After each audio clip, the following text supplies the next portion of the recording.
Hello বন্ধুরা, good morning. আজকে সকাল সকাল বাজার বেরিয়ে পড়েছি। সকাল থেকে পরোটা খাবার লোভ হয়েছিল, তাই পরোটা কিনতে বেরিয়ে পড়েছি।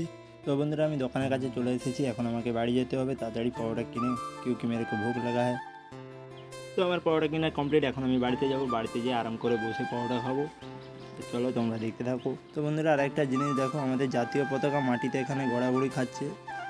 যে ভাই বা বোন এই পতাকাটা এখানে ফেলে গেছে, তাকে একটাই কথা বলতে চাই, ভাই তোরা বেকার দোকান থেকে পতাকা কিনে আমাদের জাতীয় পতাকাকে অসম্মান করিস না। বেকার 15ই আগস্ট পতাকা কিনে স্বাধীনতা দিবস পালন করে 16ই আগস্ট সেটা আবার মাটিতে ফেলে দিবি, এরকমভাবে তোরা বাজার থেকে পতাকা কিনে আনিস না। তোরা যে জিনিসটা সম্মান দিতে পারবি না, সেই জিনিসটা কোনোদিন বাজার থেকে কিনে আনিস না। এই পতাকাটা রক্ষা করার তোরে কতজন প্রাণ দিয়েছে তোরা জানিস? ওই 15ই আগস্টের নাম করা স্বাধীনতা দিবস তোরা পালতে চলে যাস স্কুলে, আর 16ই আগস্ট যেখানে সেখানে ফিকে রেখে দিস।